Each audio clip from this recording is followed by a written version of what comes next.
I almost have no words for how ridiculous this documentary is.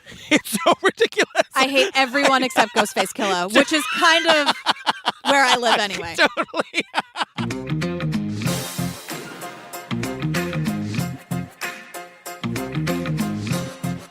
Hi, Gillian Benzavalli. Hi, Patrick Hines. Fam, before we drag this guy to filth, just a couple of quick things. Yeah, what's up? No, not about the things because these are fun things, but Pharma Bro. Fun things. Yeah. So quickly, our merch is still on sale. It's our spring merch drop. We've got new TCO Pride merch. It's got the Stonewall logo. It's amazing. We got podcast besties. We've got Ted Bundy Isn't Hot. You can get mugs. You can get t-shirts and sweatshirts and stickers, right? Yeah, I just want to slow down. It's Ted Bundy Isn't Hot because you said that kind of fast. I didn't want anyone to get confused. Is not. He's not hot. He's not. He's not hot. Also, if you're not aware, Gillian Pensavalli has a new podcast. It's every Thursday for 10 weeks in the TCO feed. It's called Let the Women Do the Work. The most recent episode was Rabia Chaudhry. Yeah, I'm very excited about it. It's been an honor to work on it. And it's just showcasing badass women. And the team of women who helped me make this is amazing. So please listen to it. We worked really hard on it. Yeah, it's documentary style. It is not like an interview. It's documentary style. With Rabia Chaudhry, you get all of the information about how she became who she is. Did you guys know that her becoming an attorney was a disappointment to her parents? And she took the LSATs on a whim and aced them. Rabia, how?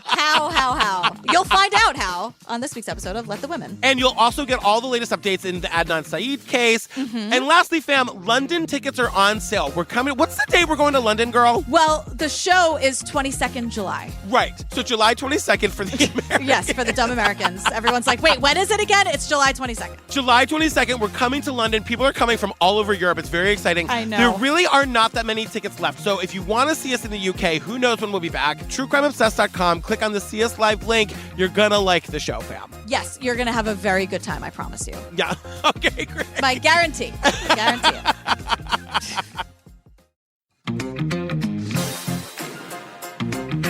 All right, girl, what are we talking about today? Oh, sorry.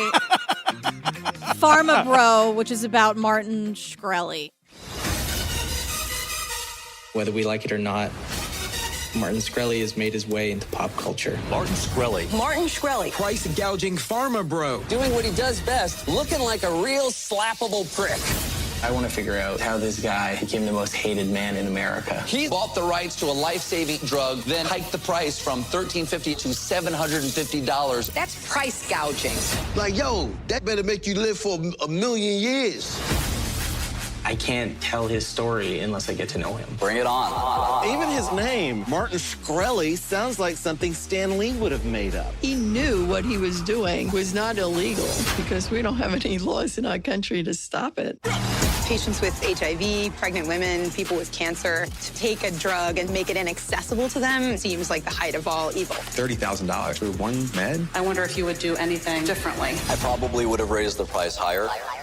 Whatever. That guy sucks. But Fuck wait, him. I'm going to tell you a secret. This is going to make people hate me. What? I don't like comic books. I don't like it. I'm not into comic books. Okay. And in the opening seconds of this documentary, we go to a comic book store. It's St. Mark's Comics. I think it's famous. And all of a sudden, I realized, are they going to do this allegory thing the whole time where they're comparing him to an evil comic book character? Well, here's what I resent. There's some expert. I resent every second of this, except for when we're talking to Wu-Tang Clan member Ghostface Killah, who is a legend. I will tell you about Wu-Tang Clan a little bit later. Wait. They're all from Staten Island. It doesn't matter. Anyway, so they're sometimes the human condition to be interested in villains and making it about Batman and the Joker and Penguin. I don't care. I know. He's a bad guy. Don't make it about people who grow up loving comics. That is so different from a real life piece of shit. Totally. Who jacked up a pill that people need by 5,000. It's not the same. I know. And it's 90 minutes of people trying to tell me it's the same, and I'm not going to do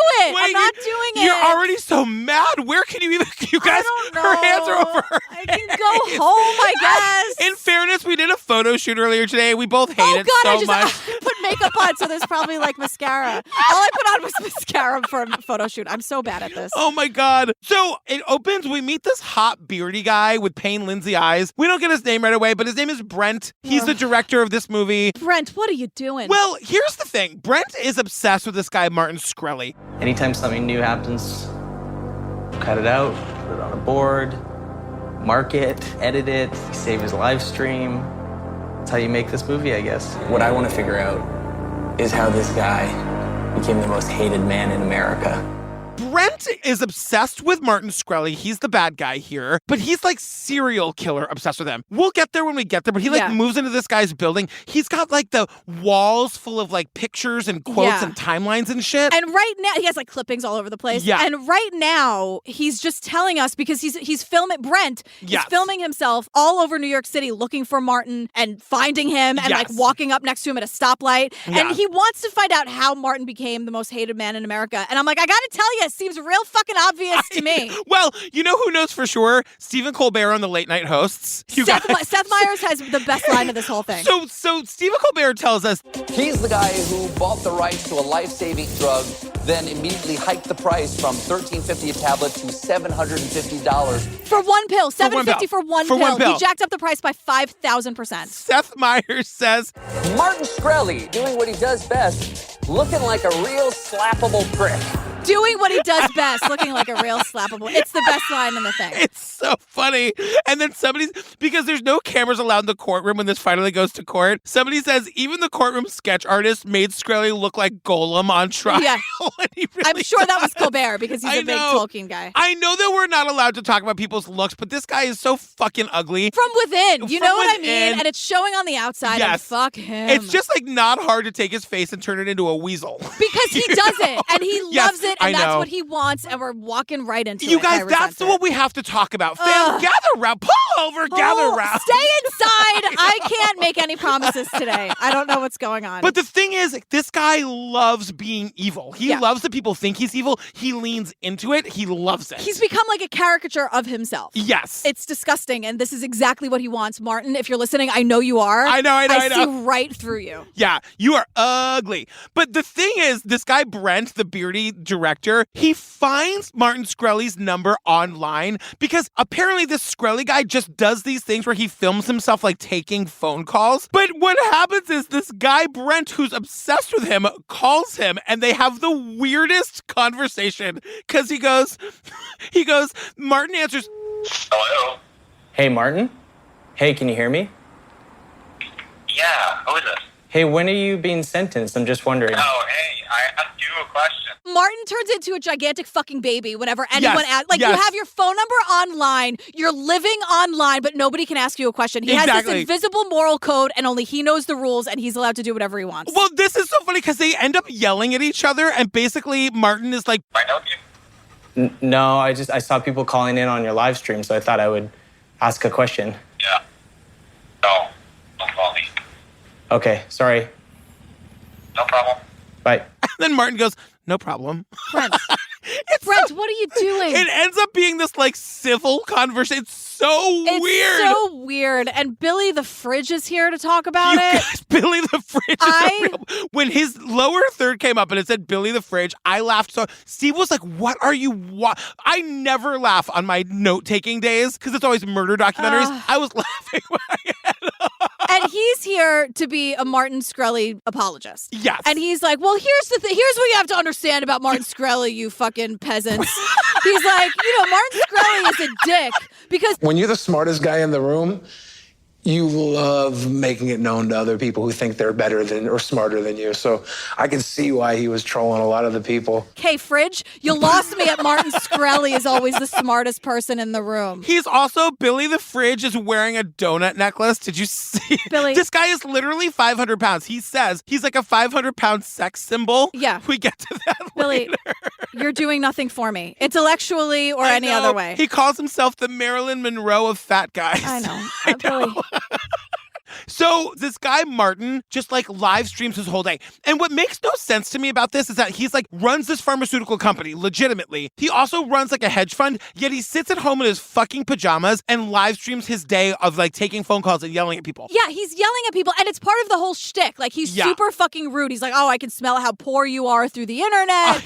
And like, and so it's, and it made me laugh, GP. It's like, it makes me I can't. I have flames on the side of my face. You guys, she's so mad. Because he's like, he's using this as like a fucking personality trait. Yes. And it's like, I know you're a bad dude, but then it's like, who is calling him? I know. Like, Brent, why are we watching this? Like, I know. Like, and this whole thing about like, just laughing at how fucking poor everyone is, and he's rich because he like has this drug and he's not, there's no regulation on it, and he's like, it's a life-saving thing that he's charging $750 for. Wait, are you ready to get even more enraged? Because now I don't want to watch you eat a bagel or like throw a piece of chicken on the floor for your fucking cat. Mm-hmm. Your apartment probably stinks. You don't have pretty litter. I know you don't. But also, this guy is like a literally fucking millionaire. He's got no art on the walls. He lives in like a building shitty enough that like Brent can move into it. Basement apartment. Yeah, totally. Which is fine, but like, Yeah. don't like what? But wait, now we gotta learn his backstory, girl. We're going to Albania, and we're actually going to Albania. We're going, like, Brent, what was the budget for this? Brent gets on a plane, goes to a place called Shkreli, Albania, and we learned that, like, so Martin's last name is Shkreli, and his family comes from Shkreli, Albania. Martin was born in Brooklyn, by the way. Yes, but his parents were born in this, like, area of Albania. Every single building and store in this area has Shkreli as the name. What I've gathered from the locals, you take the Shkreli last name with you to represent pride for the Shkreli region. The question is, what do these guys really think of their hometown hero, Martin Shkreli? I don't think these people, he's talking to all the locals and they're like, we're incredibly proud of him. And I'm like, I don't think they know what he did. Yes. Because like these guys are just like, he reps our name with such dignity. All the mean things are made up. And I'm like, look, I'm half Irish, half Italian. Like no one in Sicily gives a shit that I'm on a podcast. Like I don't represent these people and neither does he. I will tell you though, I would for sure vacation in Pennsylvania. I would definitely go there. If it exists, hey. So we learned his parents were born in Albania. He was born at Coney Island Hospital. You know, his parents That's were... me snoring. I know. Z. I know. His parents were janitors. His mother still works. Came from nothing. You know, literally came. His parents were still janitors. I believe they're still janitors to this day.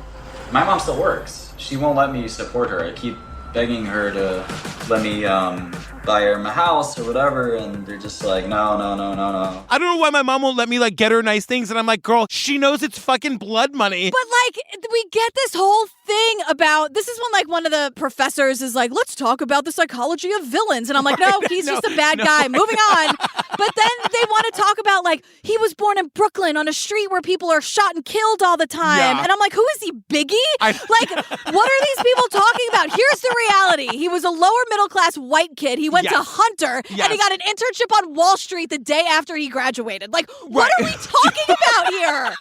Because Billy the Fridge is like, he started in the hood. He started in the hood and worked his way up through the ranks. I'm like, he's not Biggie. He's not Dolly Parton. He's not Oprah.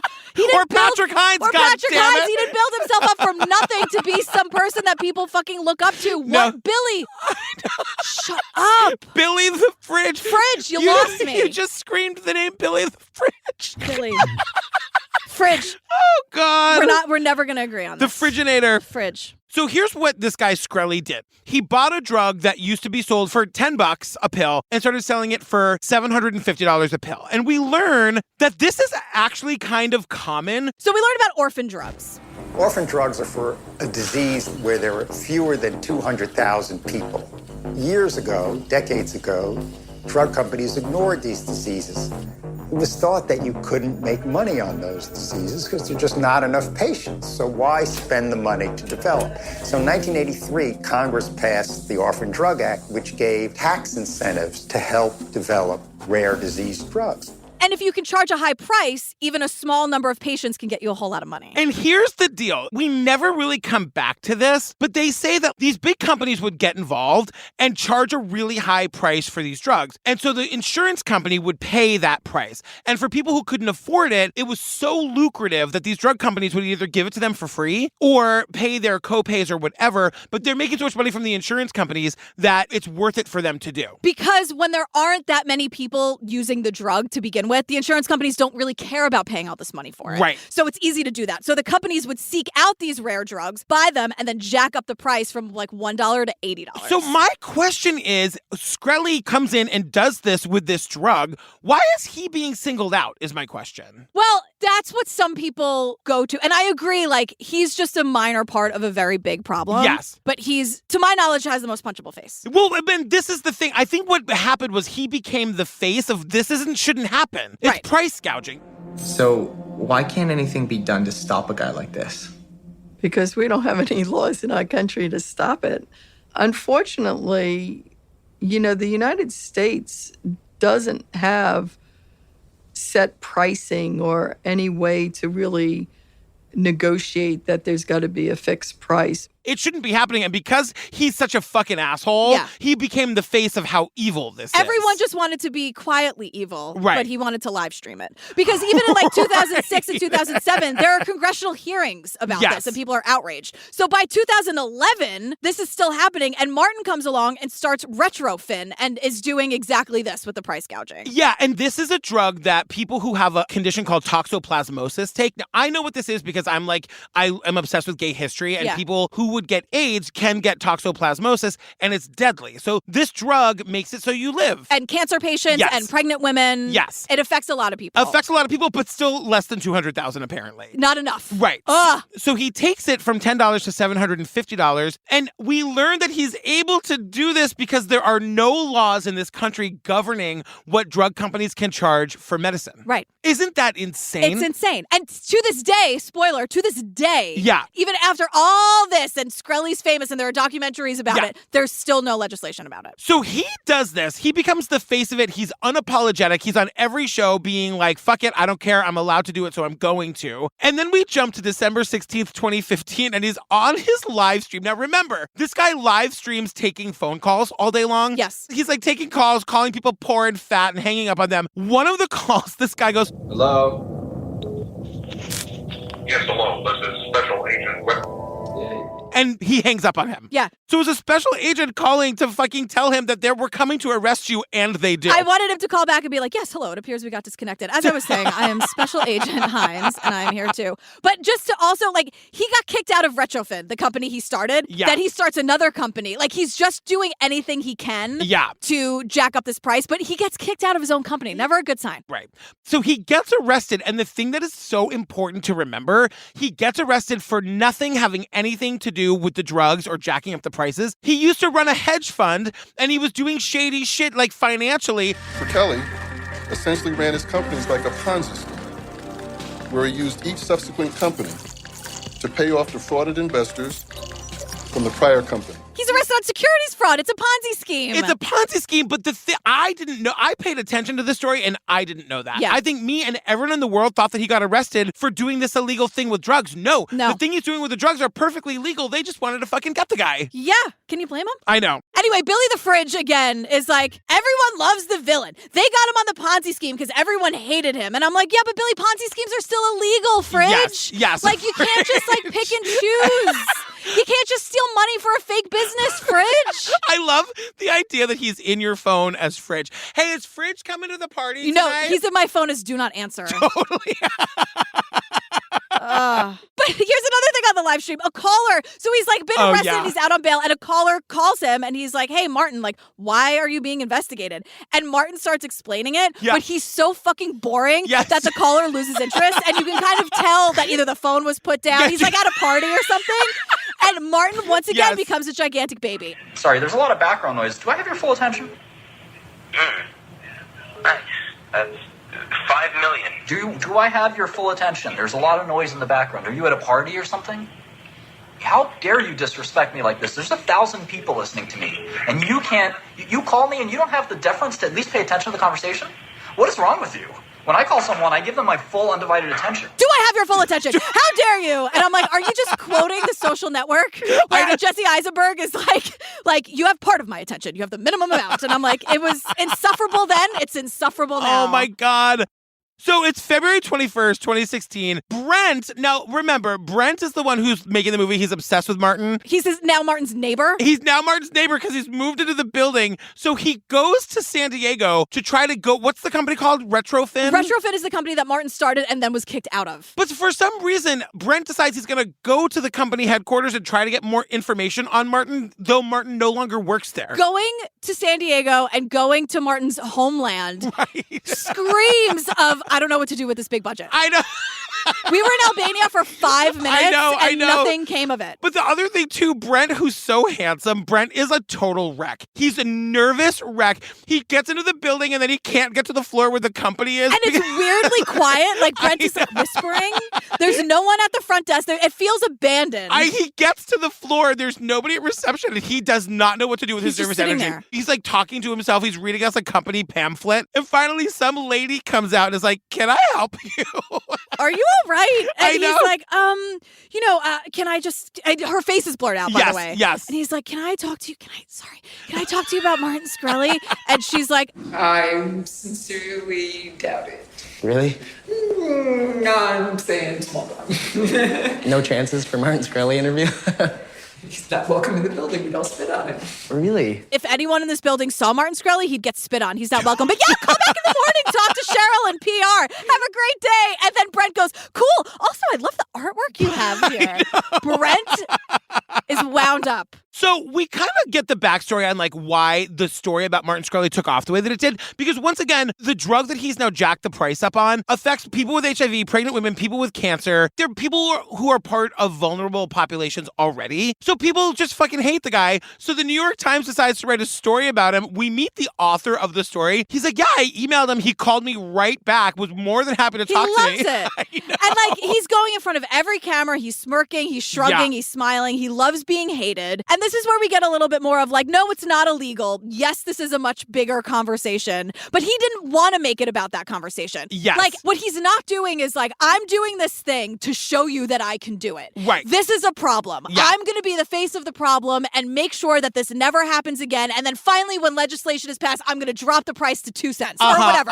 He's doing none of that. No. And what he is doing instead, like a lot of people are like, there are things that are done in this industry in terms of pricing that people try not to talk about.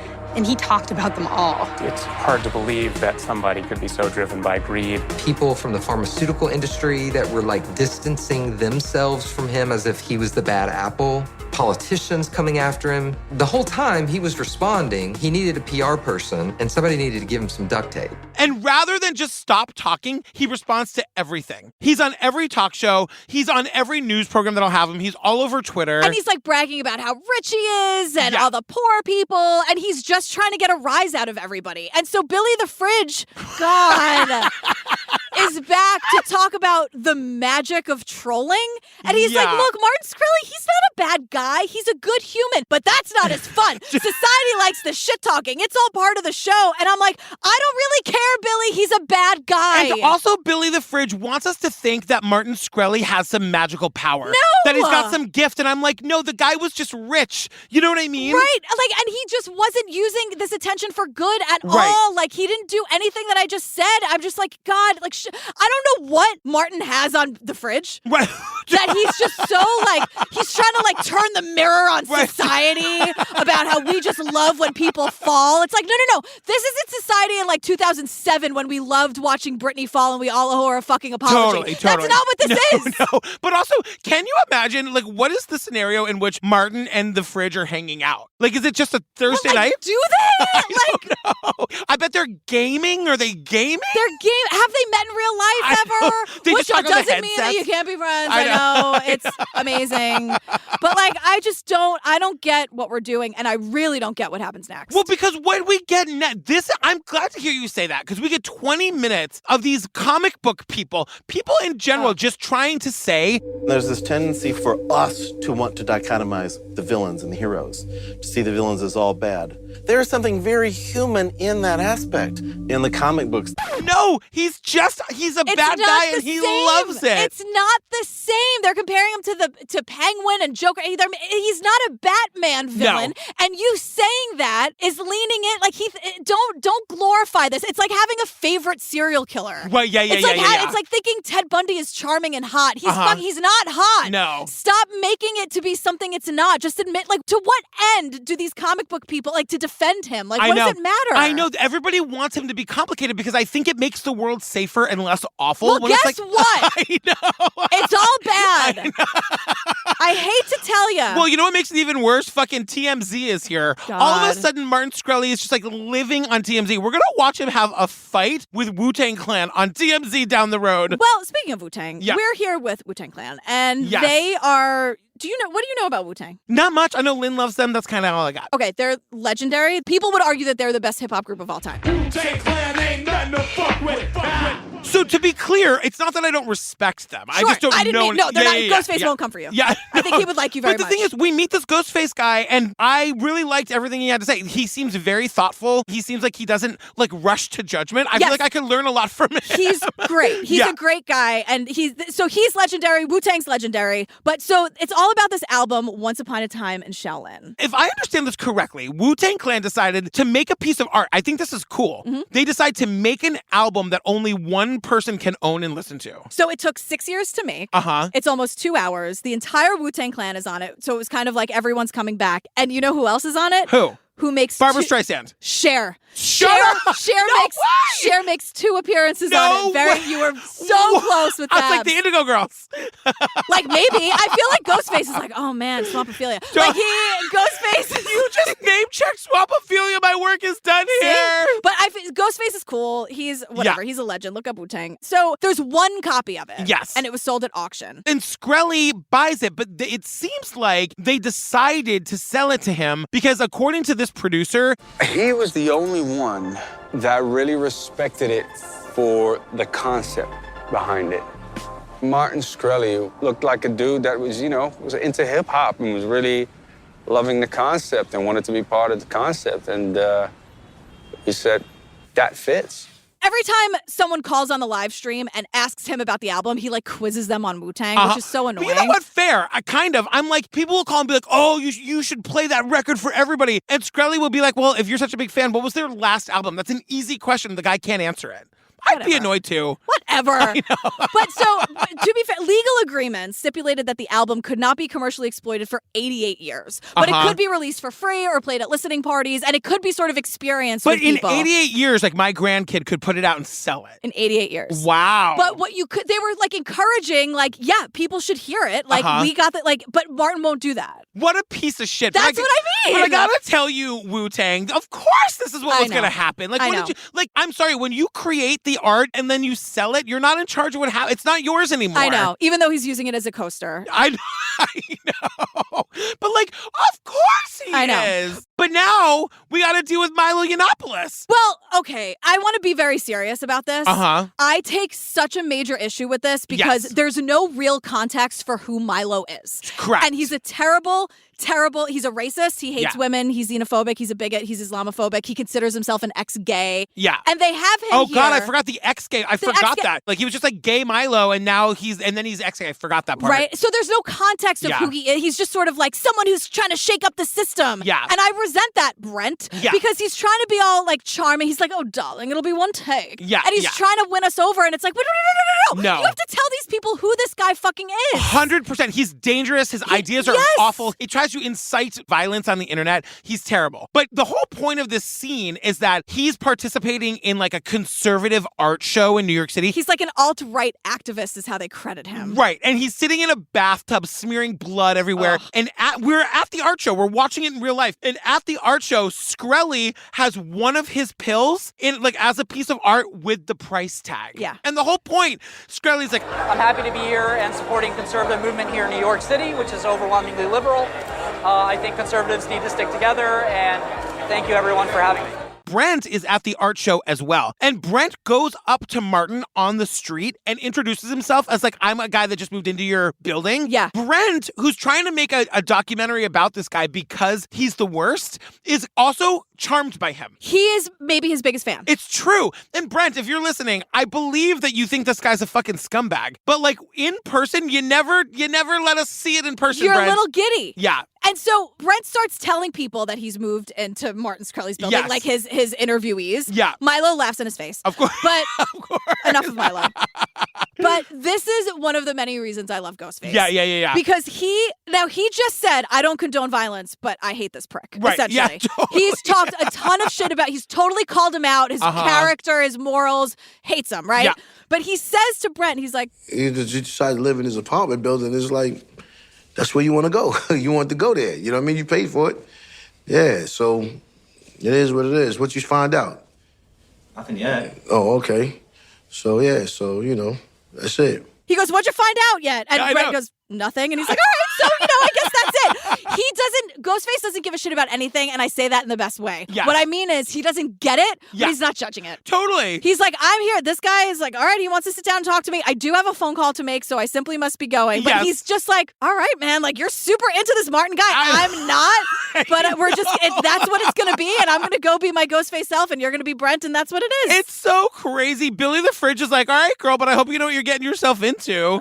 Speaking of Martin's biggest fan, it's Fridge. 100%. So the thing that Brent is doing that I think is really interesting, he can't get Shkreli to sit down with him for an interview for the documentary about Shkreli, so he just calls into the live stream and asks him all the questions. But there. the questions are... Yeah. Some of them are, why do you do chemistry lessons? What kind of guitar do you have? Are you secretly a drug dealer? What's your favorite beer? What are you doing for your birthday? What was your favorite vacation? What are you having for dinner? Do you know any martial arts? Yeah. Look, I gotta say, I think this is a good documentary, but I like seeing Brent honestly saying, like, he's filming himself being like, I've just been sitting here for 12 hours watching this live stream. I'm bored. What am I doing? What is this? He goes, I'm exhausted watching this guy. And I said, Brent, then stop watching. I know. The X in the corner at the top of your screen, X him right out. Totally. You have total control over this. Brent, you got like 5 more years of hotness. Go out and find yourself a mate. But then he does this thing where I'm like, Brent, no. I know that he's gone. Well, he also, what he did about Milo is really, I resent it. Yeah. But then he's like, It's funny, even though you watch him online like this, he talks shit to people. He's just kind of a piece of shit. And yet, I cannot help but feel sorry for him sometimes. I know he's a piece of shit, but I just feel bad for him. And I'm like, oh, Brent's gone. We lost him. I know. Now the trial is starting, the trial for his like securities fraud or whatever. And that's in June 2017. Yeah, we meet Shkreli's lawyer, a guy named Ben Barfman. It's Braffman, but I like where your head's at. Did you really think his name was Barfman? No, you know what? I wrote it as Braffman, but I read it as Barfman. Well, he's defending Shkreli, so hey. Totally.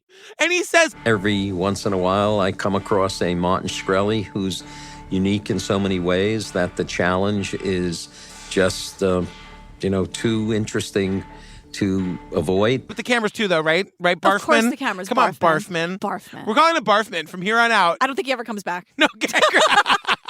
Bye. Bye. Oh, so now we have to learn about Martin Shkreli and the women. Awesome. Can't wait. I actually kind of love this section because we learn about like the women in his life. So we meet this one woman, Jacqueline Collier. Oh my God. They met on Tinder, you guys. Remember the fucking Tinder swindler? Which is, she said it was a super like, whatever that means. I don't know. I've never been on Tinder. Me either. But she's here. I kind of like her. She knew who he was right away. And she thought it was a catfish. But it wasn't a catfish. It was really Martin. So tell me, what was this date like? Better than a lot of dates because he picked a place, he checked if they had a vegetarian option, and he was relatively on time. And he was, quote, relatively on time. The bar is so low it's for on you the women. floor. Lift it up, ladies. Ladies, you're so beautiful and nice. I don't understand why we if I was on a first date and the guy was late, I would leave. I'm all about the punctuality. Relatively on time to me says 10, 15 minutes late. I think that's right? too late. I think it is. For a first date, absolutely. Even though you called to make sure there was a fucking vegetarian, that's what you gotta do for the lady to give you a good review in the documentary about you being an asshole? Well, she gets up to your decibel here. Yeah, okay. Because she's like, he did, to be fair, throw his money around on the date. Yeah. He orders tea that was $120. Right. And Jacqueline says that he says to her, I'm not much of a tea drinker, but it's good. And she goes, why did you order the tea? Why'd you order the tea? I know. And she gets so high. Like, why? Like, like, just to prove that he could spend $120 on tea. I know. Also, where are you taking her? I know. Why is tea $120? I don't want gold leaf in my tea. I agree. But wait, then Brent tracks down his ex-girlfriend. You got to take this one. All right, Lauren. I don't like her. I don't like her at all. Okay, great. So, Lauren, I hope you're listening. Lauren is currently... You're probably a pain at the five. Lauren, bye. Take that $5. Who needs it? She's in a fight with her neighbors. Uh-huh. And but the fight with the neighbors is for real. So, you think I don't have screenshots? No. So there's this photo of a sign that says, warning, this fence is property of blah, blah, blah. We will press charges against anyone who does any damage to They're fighting about a fence. Then it says, do not touch this fence. And then there's photos of her from Lauren, the ex-girlfriend. On surveillance footage, flipping off the neighbors. Yeah. Every time she walks by the fence, she flips them off. And so the neighbors print it out and put it up on the wall. Why is Lauren so mad about the fence? What are you fighting about the fence? I don't know. I don't know. Her name is Lauren Hayden, and she's like, Martin was so intelligent. And that's super attractive. Basically, she's saying, I finally found someone as smart as me. Because what she actually says is that, there were times where I just felt like there's no other person that I would connect with better. Because I studied math, and I was really concerned that I wouldn't find somebody who shared a lot of the same interests as me. I majored in math, and I'm really smart. You know what, Lauren? And she tells this story, and I cannot decide if it's charming or not, about, they get into a taxi cab, and she's like... I look over at him, and I was like, I wonder what the probability of stepping in the same cab twice is. And he goes, that's a great question. Let's sit there and figure it out. And he looks up at the top of the cab. Based off those numbers and those letters, we could assume that they repeat, and therefore there's this many taxis out in New York, assuming 60% of them are in commission and currently running, and they run this many hours of a day. And we sat there and did the math together, and that was the most fun that I've had in a while. And then they Google it, and she's like, we weren't that far off. Lauren talks in generalizations a lot because she says... I would like to know where Lauren was on January 6th, if I'm being honest. I think I have a very good idea. Or at least what side she was rooting for. Yeah. Because what she says is, we dated for a year, on and off, mostly off. That's not dating for a year, You Lauren. went on a few dates with the guy. 100%. She went on a couple dates. Yep. And then she got in a fight about She's been in a longer relationship with her neighbors fighting on the fence than she was with Shkreli. And I don't know why she wants to align herself with him so badly. Mm-hmm. You know what I mean? Yep, who cares about the fucking math of it all? Math is great. I wish I was better at it. However... Oh, Lauren, you are the gift that keeps on giving, girl. Anyway, January 8th, 2017, Shkreli starts harassing women journalists. This is kind of insane. There's this one reporter who's been with us throughout. I don't think we ever got her name, but she's kind of amazing. She's very beautiful. And she says that they do this interview on TV. He calls her afterwards to apologize because he felt like it got personal. And she's like, girl, it didn't get personal. I'm just a reporter doing my job. Right. All good here. He obviously didn't like that. And it was that week he bought the URL of my name. Universally loathed, Martin Shkreli has decided to buy domain names of specific reporters who have posted critical articles on him and use those to harass them. And this is just the beginning of the shit he does. Right, exactly. So, and his whole thing is when they go low, I go lower. Attention. But what is very interesting to note here is that he attracts other people who are totally awful. Yep. And they see him as their leader and that it's okay to be doing this. Yep. And so there's images of people joining the live stream, showing off their assault rifles and their weapons. It's fucking terrifying. And that's really scary. And then we learn about Lauren Duca. Yeah, so I didn't know anything about Lauren Duca. She's a Teen Vogue journalist. And I guess he invited her to the inauguration. So she's his target right now. Yes. And he is professing his love to her online. I know you love me. From the very beginning, it's incredibly creepy and not at all okay. Yeah. I know you love me. I know we belong together. And so he invites her. Of course, he's invited to Trump's inauguration. Of course. So invites her to be the +1, and she very publicly, because he's been making this very public. Yeah. His courting her, which is not courting her, it's harassing her. Of course. And stalking her. She replies that she would rather eat her own organs. Which totally understand. But then she's on TMZ talking about it. I know. You know what I mean? It's just ugh. But he takes that insult and turns his Twitter into a shrine of Lauren Duca. He pulled a photo of her and her husband and photoshopped his face over her husband's face. It was just littered with photos of her. It just got really nasty. And his followers, I think, took it to the next level. And then his followers are taking it to the next level, and he is encouraging that, and he's saying he's going to cut himself over her. Yeah. Twitter can't keep us apart. Nothing can keep us apart. And then he says, my Twitter account was suspended because I was threatening Lauren Duca with rape, I believe. Oh my God. This is a guy that Brent wants to be neighbors with and like get to the bottom of. He's telling you exactly who he is. Yeah. There's nothing to figure out here. He's not the Joker. He's not Penguin. Listen to Ghostface always. Totally. He's trying to promote this like caricature personality trait bullshit, and he's like nothing. He's vapid. There's nothing in there. No, can we take a quick trip downtown? Sure. We gotta, because now we gotta talk we gotta talk about this like adorably kind of hot young actor with incredible hair who's here throughout, and I guess he's part of some experimental theater troupe, which like downtown they do like a musical based on this fucking Shkreli. What's his name? Shkreli, who cares? They're doing a musical. He's singing about it. He plays Shkreli. I know. The hair is perfect. Martin Shkreli is the American dream. God, it's like make your art, whatever. We can't censor art, but like, did you see the rape tweets? I know. Is there a musical number about the rape tweets? I know.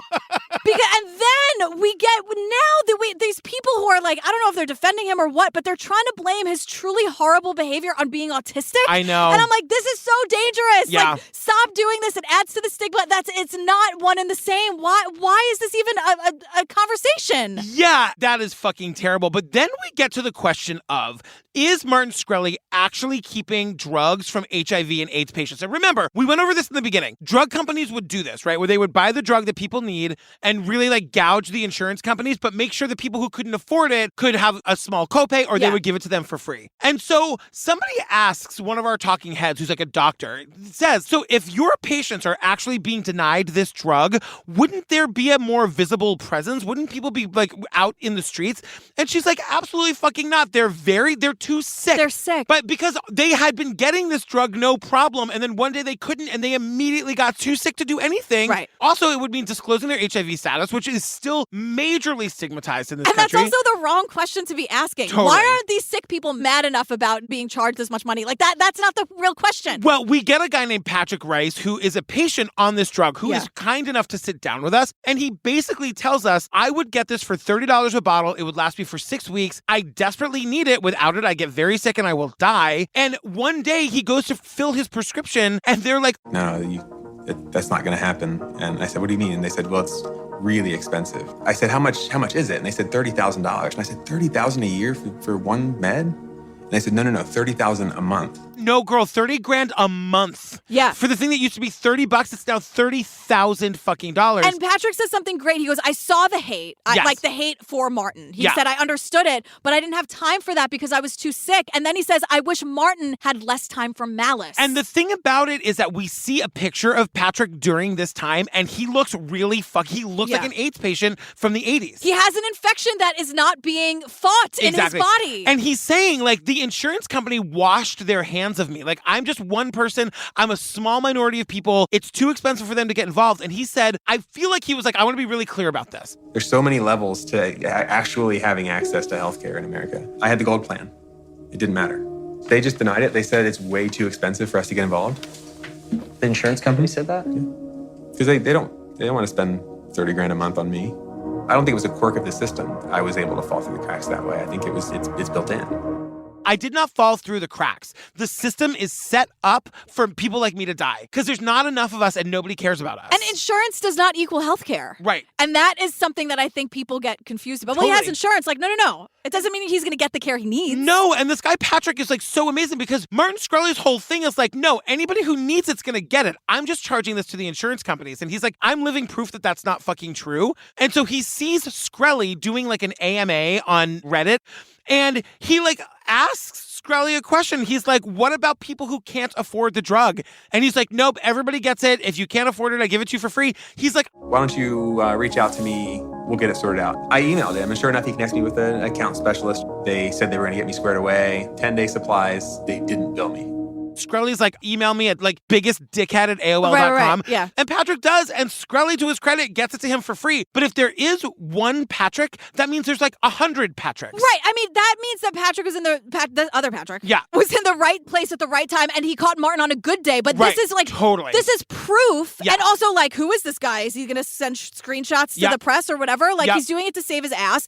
And this, like, actually shows that the system isn't working. Exactly. Patrick Because if shouldn't have... one person dies, that's too many. Right. And the timeline, like, he just so happened to be on Reddit. He just so happened to get Martin Right. on a good... Yeah. All these things had to line up. Totally. He should just have the fucking medicine. Exactly. It's that simple. So June 26, 2017, the trial starts. There's no cameras in the courtroom. And this is where they're like, this is why sketch artists still have jobs. Right. And we see all these truly horrible sketches of this Shkreli guy. And also jury selection. It's impossible to find someone who doesn't already want to kill this guy. People are like, jury selection went on for days. It was longer than the fucking Cosby jury selection. Everybody hates this guy. The John Oliver bit is the best. What is it? It's people reacting to, even if they didn't, nope. I'm aware of the defendant, and I hate him. No. When I walked in here today, I looked at him, and in my head, that's a snake. Not knowing who he was, I just walked in and looked right at him, and that's a snake. You'd have to convince me he was innocent rather than guilty. He disrespected the Wu-Tang Clan. And then juror number 59, he disrespected Wu-Tang. Guilty. Throw away the key. And the judge is reminding these people over and over and over again, remember, we're not talking about the drugs. He's here for the money shit. Nobody cares. Nobody cares. No, everyone just fucking hates this guy. And he's on a live stream, and he says, if I'm acquitted, I get to fuck Lauren Duca. I know. And I'm like, okay, so we don't have price gouging laws. We definitely need that. But we also don't have laws to protect Lauren Duca from what he's saying and doing. Yeah. Getting suspended from Twitter, great. Yep. But Lauren is still walking around with his followers and his fans thinking that this is okay and encouraging this behavior and showing their assault rifles on the live stream. Yeah, and you're really not going to like the next part because it's the night before the trial and Brent, our director, is upstairs. He's watching the live stream and he's like, I'm going to bring him beer. He goes downstairs, knocks on the door. We see Shkreli from the live stream be like, who the fuck could that be? Yes, we see it. It's Yes, crazy. It's crazy. It's really, Brent, good filmmaking. So Brent, like, he opens the door. Brent's like, I saw your trial stuff and I came to bring you some beers, actually. It's really nice of you. Yeah. You're the best. All right, you know I have to be careful with people. Yeah. Want a beer? Sure, dude. Yeah, I love one. he invites him in to come have a beer with him. Share a six-pack. And then we see Brent on the live stream. It's crazy. Brent, you like him. You want to be his friend. You want him to like you too. Yeah. It's just be honest with me. Yeah. And when you have Milo, whatever, in a documentary, tell people who he is. Right. Don't do that. That I is know. so manipulative and Yeah. super dangerous. I agree, 100%. God. So August 4th, 2017, we get the verdict. He's guilty on 3 counts. He goes in for sentencing thinking he's going to get to go home that day and then like turn himself in at a later time. They fucking put handcuffs on him right there. They say it's very unusual. And they throw him in the general population of the With prison. murders and gang members. Cut to Ghostface. I bet you he's not in there screaming anything about Wu-Tang in there like that. Probably in there shivering and under his fucking covers, not even coming out of his fucking bunk. I bet he's keeping his fucking mouth shut about Wu-Tang in prison. Oh my God. But then, this is so crazy. This one journalist who's been with us the whole time. Christy Smythe. Yeah, she says like she was one of the earliest reporters to report on him. I've had kind of a unique relationship with him. It hasn't been like he is with the other journalists. He trusts me. He takes what I say seriously. He's open with me in a way that he is not with most people. Well-respected journalist covering the case of Pharma Bro Martin Shkreli puts her life on the line for love. I visited Martin in prison, and I just simply told him that I loved him. It's not like the other journalists with me. He trusts me. And I'm like, Jesus Christ. She's like, I love him. I want to have kids with him. That is my dream. Yeah. And I'm like, well, too bad, because he dumped you when he was in prison. He did? Yes, he dumped her. He did? Yes. Yeah, we didn't get that part in the documentary. Side Guggen. So March 9th, 2018, Martin is sentenced to 7 years in prison with mental health counseling during the probationary period to follow. He had to forfeit approximately $7.4 million in assets, including the Wu-Tang album. Whatever he became of it? So the Department of Justice took it. Really? And sold it to a non-fungible token collectors pleaser DAO for $4 million to cover Shkreli's debts. What? And then this whatever pleaser DAO, I don't know what that is. I'm reading from Wikipedia right now, said that they hope to make it more widely accessible. Put it online. Do it. It's not hard. Oh my God. And they say Daraprim, that pill, is still $750 a pill, and there remains no national pharmaceutical price gouging or drug price transparency law in the United States. And that's it. It's all bad, girl. It's all bad. God. Oh my God, we did Pharma Bro. This one was bananas. I mean, my throat hurts. I know, me too. Fam, don't forget, every Thursday you're getting a brand new episode of Gillian's new podcast, Let the Women Do the Work. I hope you're loving it. I loved making it. I loved working with you on it. I loved working with our team, Natalie, Becca, and Jen on it. I'm very lovey about it. Go get it if you haven't listened to it already. Come see us at Obsessed Fest, September 30th to October 2nd. We're doing a live show there. So many guests. You know who's coming. ObsessedFest.com. Join us on the Patreon. Yes, please do. That's where we give you ad-free versions of these episodes and ad-free versions of the long-form stuff. Your Making a Murderers, your Jinxes. Yes. Your Heaven's Gates. Yes. The I'll Be Gone in the Dark. Yeah, the Vows. Yeah. Season With 1. the Puppet Master, what are we doing right now? Oh, Ani, the honeymoon murder. The honeymoon murder? Yeah. Bananas. Yeah, I know. So many things. TrueCrimeObsessed.com. Click on the Patreon link. Yeah. What are we doing next, girl? We are doing Vanished in New Canaan, an ID murder mystery. What is that? It's about a vanishing that happened in New Canaan, and it's on the ID network. We love you guys. We love you. Thanks so much. All right, bye. It's an ongoing mystery that has gripped the nation. Police in Connecticut are investigating the disappearance of a mother of 5 children. Jennifer is the focus of this story. Whatever happened to Jennifer happened inside that house. In this special, we join authorities scrambling to find Jennifer Farber-Dulos. This is incredible police work. Over 400 pages of affidavits and search warrants. The trail of evidence reveals dark secrets. There were problems lurking underneath. He wanted her to stay with him, whether he had one affair, 80 affairs. Before the case is solved, a stunning twist. I'm watching the news and they're performing CPR in his driveway. The victim here is Jennifer, who is still missing.